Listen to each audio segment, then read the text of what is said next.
Bonjour à tous, bienvenue dans cette vidéo consacrée au pont diviseur de tension. Dans cette vidéo, nous n'allons parler que de ce théorème et nous ferons aussi 3 exercices d'application et de démonstration. Le pont diviseur de tension est un théorème qui s'applique sur des résistances en série, comme le petit circuit qui est affiché, sur lequel nous avons une alimentation continue en entrée et 2 résistances R1 et R2 en série. Lorsque nous aborderons le cas des impédances en régime sinusoïdal, nous verrons une extension de ce théorème. L'objectif de ce théorème est d'exprimer directement les tensions aux bornes de résistance en série en fonction de la tension d'entrée de cette branche en série, afin de simplifier l'étude des circuits. On peut aussi réaliser des atténuateurs de tension simples. Le théorème du pont diviseur de tension est démontré simplement en utilisant la loi d'Ohm et la loi d'émail. La loi d'Ohm appliquée sur la résistance R1 nous donne U1 égale R1I. Sur la résistance R2, nous avons U2 égale R2I. La loi d'émail sur ce circuit d'exemple est UE égale U1 plus U2. Si on remplace U1 et U2 par leurs expressions en fonction de la loi d'Ohm, nous avons R1I plus R2I. On peut mettre I en facteur pour avoir R1 plus R2 fois I, et on obtient l'expression du courant en fonction de la tension d'entrée des 2 résistances, I égale UE sur R1 plus R2. Je détaille beaucoup afin que ce soit clair pour tout le monde. L'expression du courant obtenue avec la loi d'émail est réutilisable dans chacune des 2 lois d'Ohm. Nous avons donc U1 égale R1 sur R1 plus R2 fois UE et U2 égale R2 sur R1 plus R2 fois UE. Voilà ce qu'est le théorème du pont diviseur de tension. Dans le cas général de plusieurs résistances en série, nous pouvons lire cette formule de cette manière. Pour obtenir la tension aux bornes d'une résistance, nous utilisons la résistance considérée divisée par la somme des résistances dans la branche en série multipliée par la tension d'entrée de cette branche en série. Nous allons voir des cas d'application et des exemples sur des exercices qui vont vous permettre de réfléchir et d'utiliser ce théorème du pont diviseur de tension. Premier exercice sur des exemples typiques, je vous propose 3 schémas simples. Le but est de déterminer sur chacun des schémas la tension U1 pour le premier, la tension U2 pour le deuxième et la tension U3 pour le troisième. Comme d'habitude, je vais vous laisser 5 secondes pour avoir le temps de mettre la vidéo en pause et je ferai la correction pour chacun des 3 cas ci-dessous. Amusez-vous bien! Enfin, moi je trouve ça marrant, après...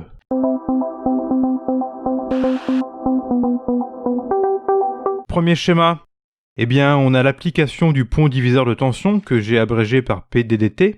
Nous avons simplement 3 résistances en série avec une alimentation de cette branche en série. Il suffit d'appliquer la formule de la résistance considérée R2 divisée par la somme des résistances dans la branche en série, R1 plus R2 plus R3, multiplié par UE. Et c'est terminé.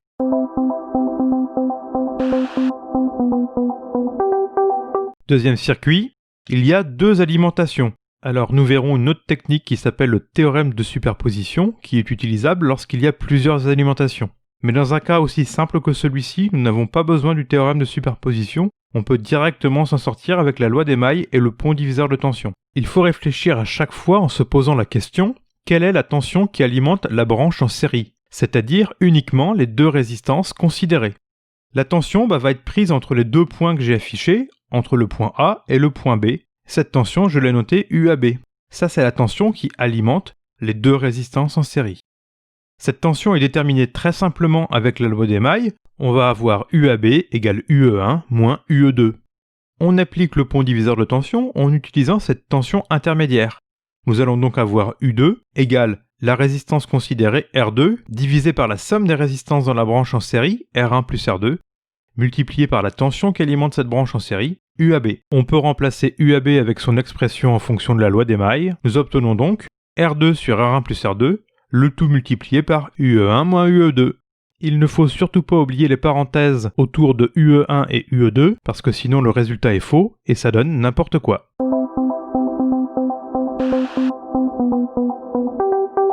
Troisième cas, on se rend compte que c'est exactement le même schéma que le schéma numéro 2, sauf que la tension mesurée est une autre tension dans le circuit. La tension qu'on nous demande, c'est en fait la tension U2 plus la tension UE du deuxième générateur.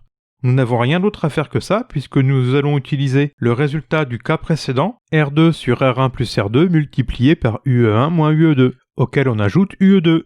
On peut utiliser une deuxième expression finale en distribuant la fraction des résistances sur UE1 et UE2. Et ensuite, nous allons regrouper les 2 tensions d'un côté UE1 et de l'autre côté UE2. Et on obtient une expression réduite, R2 UE1 plus R1 UE2 sur R1 plus R2.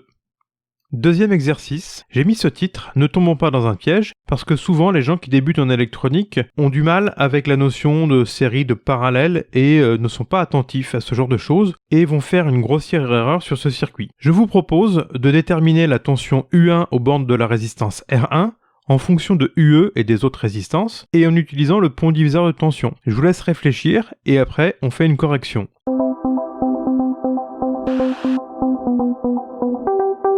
Le piège dans lequel on peut tomber ici, c'est de considérer que la résistance R1 est en série avec la résistance R2. C'est faux, le courant I1 va se diviser en deux courants, I2 plus I3, avec la loi des nœuds. Donc le courant qui traverse la résistance R2 n'est pas le même que celui qui traverse la résistance R1. Donc les deux résistances ne sont pas en série. En revanche, on peut considérer que R2 est en parallèle avec R3 et faire une résistance équivalente locale sur ce schéma pour le simplifier. Dans ce cas-là, en affichant cette résistance équivalente parallèle, on se rend compte qu'elle est en série avec R1. Dans ce cas-là de simplification, on peut appliquer le pont diviseur de tension pour calculer U1, quasiment directement parce qu'il va y avoir un petit peu de simplification mathématique. On peut écrire directement R1, la résistance considérée, divisé par la somme des résistances dans la branche en série, R1 plus R2 parallèle à R3, multiplié par la tension qui alimente cette branche en série, donc UE. On ne laisse pas ça comme ça, on va développer la mise en parallèle. Je vous rappelle que cette écriture de mise en parallèle a été introduite dans la vidéo correspondante, à savoir l'association série parallèle de résistance. Et on obtient le produit sur la somme, R2 R3 divisé par R2 plus R3, que l'on remplace dans la fraction. On ne laisse jamais des fractions à étage comme ça, donc on va simplifier dans un premier temps le dénominateur. Il va falloir trouver un dénominateur commun pour simplifier le dénominateur général. Le dénominateur commun de la partie du bas, c'est R2 plus R3. On va donc multiplier R1 par R2 plus R3 divisé par R2 plus R3. Ce qui nous permet de regrouper tout sous la même barre de fraction et de développer R1 sur R2 plus R3. Donc nous allons avoir R1 R2 plus R1 R3 plus R2 R3 divisé par R2 plus R3. Donc on peut encore réduire un étage de cette fraction en prenant l'inverse du bas. Nous allons donc avoir au final U1 égale R1 facteur de R2 plus R3, divisé par R1 R2 plus R1 R3 plus R2 R3 fois UE. On se rend compte que l'exercice qu'on vient de faire ici ressemble fortement à la simplification de résistance en parallèle. On est même parti de ça. Je vous ramène à cette vidéo sur la résistance en parallèle afin de retrouver des démonstrations qui ressemblent. Troisième et dernier exercice, nous allons faire un exercice inverse. Nous partons d'un cas réel. Un système numéro 1 délivre des tensions comprises entre 0 et 5 volts. Ce système doit être connecté à un système numéro 2 qui lui n'accepte en entrée que des tensions comprises entre 0 et 3,3 volts. C'est un cas tout à fait réel qu'on trouve souvent en électronique numérique sur des niveaux de tension qui ne sont pas compatibles puisqu'il y a au moins deux normes. Comment faire pour relier ces deux systèmes ? Généralement, on met entre les deux systèmes un système d'adaptation. Le premier système va délivrer une tension que j'ai appelée UE par rapport au système d'adaptation, qui elle va être comprise entre 0 et 5 volts. Ce système d'adaptation va modifier la tension entre 0 et 5 volts pour en faire une tension entre 0 et 3,3 compatible avec le système numéro 2.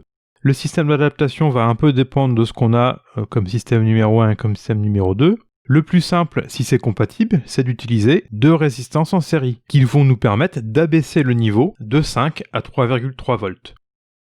Sur le schéma, j'ai représenté la référence de 0 volts qu'on appelle la masse, c'est-à-dire cette petite représentation assurée. Dans les circuits électroniques, nous avons toujours une référence de 0 volts qui est fournie par l'alimentation et qui permet de faire fonctionner les composants intégrés. On s'en servira aussi pour mesurer des tensions dans des cas particuliers. Dans les appareils électriques, la masse est connectée au châssis, au bâti de l'appareil, qui lui-même est connecté à la Terre. Cela permet à la fois de diminuer les perturbations électriques et de protéger les personnes en connectant le châssis de l'appareil à la Terre. On limitera le courant qui circule dans cette branche en série, c'est-à-dire IE, à 1 mA maximum, et on considère que le courant d'entrée du système numéro 2 est nul pour simplification. Question, calculer les résistances R1 et R2.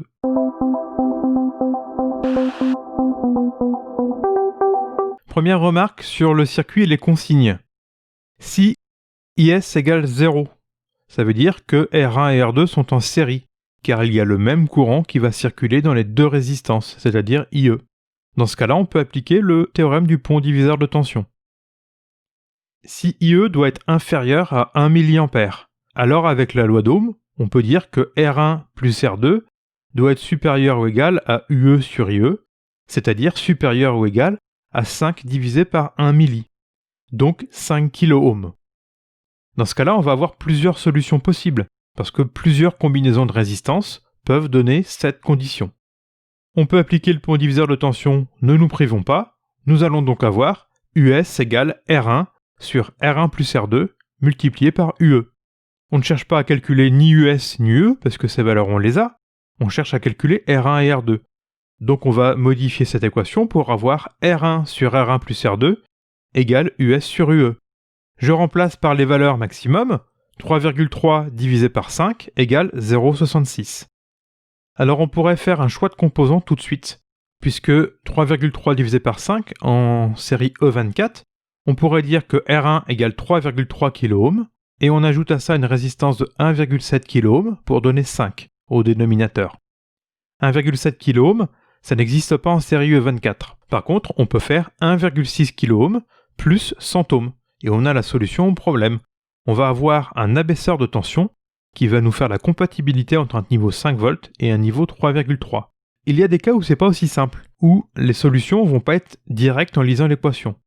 Donc je vous propose de retrouver ces solutions-là, de faire un calcul qui nous amènera aux mêmes solutions. On va continuer avec l'équation R1 sur R1 plus R2 égale 0,66. On peut faire le produit en croix, ce qui nous donne 0,66 fois R1 plus R2 égale R1. On peut développer le 0,66 sur R1 plus R2. 0,66 R1 plus 0,66 R2 égale R1. Et on peut prendre le 0,66 R1 et le passer de l'autre côté de l'équation, ce qui va nous donner R1 moins 0,66 R1. On obtient au final 0,66 R2 égale 0,34 R1. Et puis, si on veut exprimer directement R2 en fonction de R1 par exemple, on va obtenir R2 est à peu près égal à 0,516 R1. Avec la condition que R1 plus R2 doivent être supérieurs ou égal à 5 kΩ, on obtient la condition, en remplaçant R2 dans cette équation, que 1,516 R1 doit être supérieur à 5 kΩ. Donc R1 supérieur à 3,3 kΩ. En toute logique, on trouve la même valeur que tout à l'heure, étant donné qu'on a travaillé avec les mêmes équations depuis le début, que la condition était partie de 1 mA. Et ça confirme à la fois le premier résultat et à la fois qu'on ne s'est pas planté dans les applications numériques. On va avoir plusieurs solutions à ça, comme je disais, donc on peut prendre une autre valeur. R1 doit être supérieur ou égal à 3,3 kΩ. Si je prends R1 égale 3,9 kΩ et j'applique la formule pour R2, on trouve que R2 est à peu près égal à 2 kΩ, ce qui est une valeur en série E24. Alors dans la vraie vie, on est presque dans ces étapes-là de calcul. La seule différence, c'est que le courant IS n'est pas forcément nul et peut avoir des petites valeurs. Généralement, dans les circuits numériques, en entrée, on a des courants qui peuvent être du nanoampère ou de la centaine de nanoampères. Donc on est bien dans les bonnes gammes de valeurs avec un IE égale 1 mA. Il faudra quand même vérifier à ce que le courant IS est négligeable devant IE pour bien considérer que R1 et R2 sont en série. Voilà, cette vidéo sur le pont diviseur de tension est terminée, j'espère que vous avez appris plein de choses. On utilise très souvent cette formule pour simplifier l'étude des circuits, il est très important de savoir bien la maîtriser. Dans la prochaine vidéo, nous parlerons du pont diviseur de courant. Portez-vous bien!